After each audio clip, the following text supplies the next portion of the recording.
Ibinunyag ni Kim tungkol sa kanila ni Bulacan Governor Daniel Fernando, viral. Kim, ganito pala tratuhin ni Bulacan Governor Daniel Fernando? Usap-usapan ngayon sa social media ang tunay na estado ng relasyon ng aktres na si Kim Rodriguez at Bulacan Governor Daniel Fernando. Si Kim Rodriguez na ang tunay na pangalan ay Kim Jeremy Espacis Rebadulla, ay isang aktres at modelo na isinilang noong August 14, 1994 sa Marikina City. Unang sumikat si Kim sa GMA Network matapos mapansin sa youth-oriented show na Twin Hearts noong 2011. Ang kanyang breakthrough role ay sa kakambal ni Eliana bilang Eliana, isang dalagitang may kambal na ahas. Hanggang ngayon, aktibo pa rin si Kim sa telebisyon at pelikula at kasalukuyang pinamamahalaan ng OG Diaz Talents na pagmamayari ng showbiz columnist na si OG Diaz. Ngunit bukod sa kanyang showbiz career, madalas maging usap-usapan si Kim dahil sa mga isyong kinasasangkutan niya na may kaugnayan sa kanyang relasyon. Matatandaan noong nakaraang taon ay inakusahan si Kim ng kalaguyo ng dating PBA star na si Mark Pingris. Kalaunan ay tumahimik din ang issue matapos silang itong itanggi. Hanggang kamakailan lang ay nadawit na naman sa isang matinding kontrobersiya si Kim matapos siyang mali kay Daniel Fernando. Si Daniel Fernando na ipinanganak bilang Cesar Fernando Ramirez noong May 12, 1962 sa Giginto, Bulacan, ay isang kilalang aktor na naging matagumpay na politiko.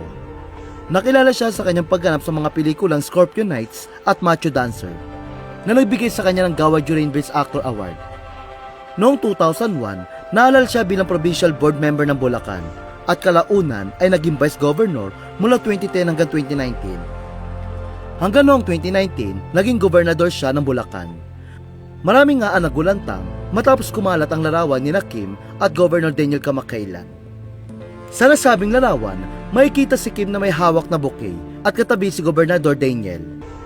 Kapasin-pasin naman sa likod nila ang isang brand new FJ Cruiser na may ribbon pa. Ayon sa mga netizen, di umano'y regalo ni Gobernador Daniel ang nasabing sasakyan kay Kim.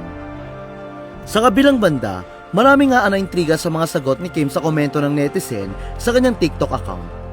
Gaya na lamang sa komento ng isang netizen kung saan sinabi nito na deadma sa basher si Kim dahil meron siyang isang Gobernador Daniel Fernando.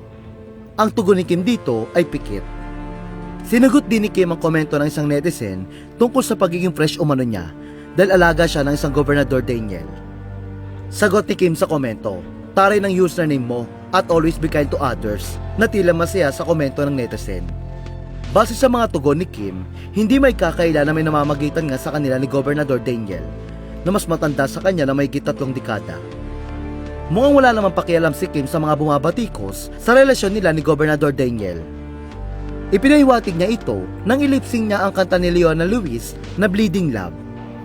Aniya, I don't care what they say, I'm in love with you. They try to pull me away, but they don't know the truth. Ayon naman sa maraming netizen, walang problema kung magkasintahan sina Kim at Gobernador Daniel dahil pareho naman silang single.